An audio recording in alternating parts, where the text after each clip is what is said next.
दिमागी नक्षलवाद हा शब्द पंतप्रधानांच्या डोक्यात कसा येऊ शकतो असं काँग्रेसच्या खासदार वर्षा गायकवाड यांनी पंतप्रधान मोदींवर निशाणा साधलाय। आपले विद्यार्थी काय दिमागी नक्षलवादी आहेत का असं गायकवाड म्हणतात। भाजपात नेतृत्वासाठी भांडणं सुरू आहेत। स्मृती इराणींमुळे राहुल गांधींसमोर आव्हान नाही असं त्यांनी स्पष्ट केलंय। राहुल गांधी होणं सोपं नाही, येणाऱ्या काळात काँग्रेसचा झंझावात दिसेल असा विश्वास वर्षा गायकवाड यांनी व्यक्त केलाय। पृथ्वीराज चव्हाणांच्या वक्तव्यावर वर्षा गायकवाडांनी मात्र बोलणं टाळलंय। आपल्यासोबत बोलण्यासाठी काँग्रेसच्या खासदार वर्षा गायकवाड आहेत। दिमागी नक्षलवाद पंतप्रधानांनी शब्द वापरला। आता कॉक्रोच जनता पार्टीनंतर सोशल मीडियावर त्याचा अकाउंट तयार होते, लाखो फॉलोअर्स दर तासाला वाढत चाललेले आहेत। नाही, आपण सातत्याने बघतो की भाजपाचा नक्षल हा खूप मला वाटतं त्या ठिकाणी जो आहे तो कारण अर्बन नक्षलवाद आपण ऐकला, दिमाग नक्षलवाद आपण ऐकला।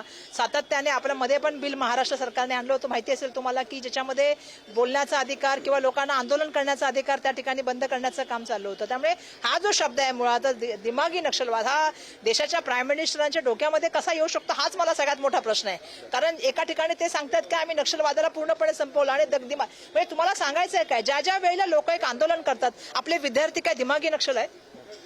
आपले विद्यार्थी हे देशाचं भविष्य आहे, ते भारतीय आहेत। रोज चर्चा बदलत असतात की हे दिल्लीत जातील का महाराष्ट्रात जातील किंवा काय होईल काय नाही, पण मला सुद्धा माहिती आहे आणि तुम्हाला सुद्धा माहिती आहे की दिल्लीमध्ये सुद्धा आता वेगळ्या तऱ्हेचं राजकारण चालू आहे आणि मोठ्या प्रमाणामध्ये जे आहे ते कोण पुढच्या काळामध्ये नेतृत्व करणार ह्याची पण आपसामध्ये भांडणं चालली आहेत असं आम्ही ऐकतो वरच्या लेवलला भाजपामध्ये।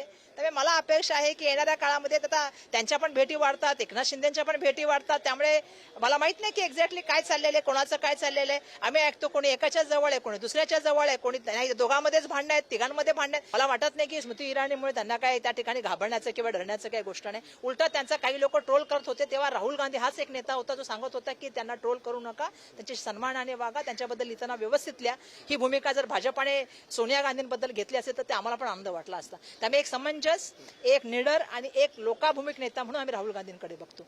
त्यावेळेला सुद्धा आमची संख्या चांगली मोठ्या संख्येत आलो होतो। आम्ही मला वाटतं 42 की 43 त्यावेळी आमदार निवडून आलो होतो आणि मला अपेक्षा ही आहे की महाराष्ट्र हा एक पुरोगामी आणि प्रगत महाराष्ट्र आहे। त्यामुळे येणाऱ्या काळामध्ये ज्या तऱ्हेने काँग्रेसचा आपण बघतो की झंझावात चालू आहे, महाराष्ट्रामध्ये काँग्रेस येईल याची मला पूर्ण खात्री आहे। धन्यवाद आमच्याशी बोलल्याबद्दल। व्हिडिओ जर्नलिस्ट विकास खवळेसह मी संदीप राजगोळकर, पुढारी न्यूज, मुंबई।